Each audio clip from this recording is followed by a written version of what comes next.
Retirement. I could spend every day just like this, relaxing, playing golf, spending time with family. But like most of you, I can't retire right now. Or really anytime soon. Work, work, work, work, work, work, work, work. So even if we can't retire right now, there are more than a few people who made their early retirement dreams come true. No lottery ticket or well-timed crypto investment required. Those people are part of a community called FIRE. That's Financial Independence Retire Early. FIRE devotees combine high savings rates, minimalist living, and investing with low-cost index funds to reach retirement in relatively short periods of time. I talked to a guy named Bryce Lung, who, along with his wife Christy, retired in their early 30s and never looked back.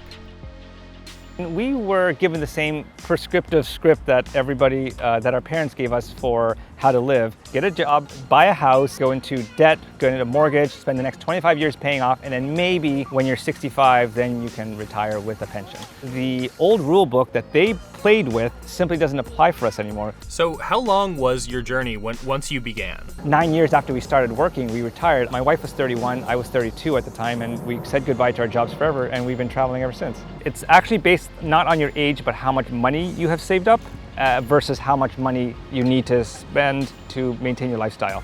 So the rule that we use in the FIRE community is called the 4% rule. How much you have saved up versus how much that you need to spend. If it's 4% of it, then you can retire safely and never need to work again. Why is that number 4%? An academic study called the Trinity Study, in which they kind of back tested like all of the stock market history, like going back like hundreds of years. 4% is the amount that it's safe to withdraw, in that you won't run out of money over like a traditional retirement period. How did you change your lifestyles so that you would live more frugally? It was not so much a sacrifice of lifestyle that got us here, it was avoiding the landmines that so many people step on. The commonly accepted personal finance thing of like, you have to cut back until it's painful, no going out, no eating out, and no drinking coffees and this kind of stuff.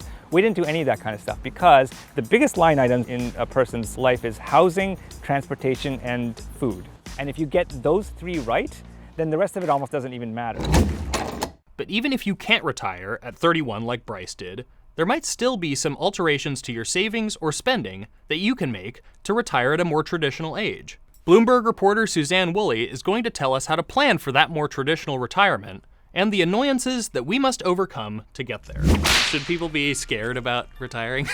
Isn't everyone scared about retiring? Sure. It's this so big a prospect, and it's also uncertain. Yeah. And I think people get sort of terrified by the idea of like, what is my number? Mm-hmm. Like, do I need 1 million? Do I need 2 million? Like, who knows? Right. And I think that can put people into paralysis. A lot of people don't even know how much they spend each month. Mm-hmm. So, you know, just knowing what your budget is gives you a sense of like what you need to live on. What mistakes are people making as they plan for retirement? One mistake people might make is not planning for contingencies. You know, you have like a point when you want to retire. Like some people say, oh, I want to retire when I'm 62 or 65. Well, right. Great. Yeah. But, you know, life might not go your way. You might be laid off. There might be some sort of ageism. You might get sick and not be able to work. So it's sort of when you're retirement planning, you need to think through like, how would I live if I was laid off, you know, 5 years earlier than I anticipated. Right. And also you need to have some sort of like emergency fund, maybe like buckets. One is for short term and it's just cash, like a year's living expenses if you can do that. You know, the middle one is maybe in bonds and short term investments, and you know, the other part can be aggressive. The other bucket is more aggressive, really long term, like 10 or 20 years. So if you want to get your FIRE dream started, go ahead and make it happen. As for me, I'm going to do this for a few more hours, then get back to work. Turn the camera off.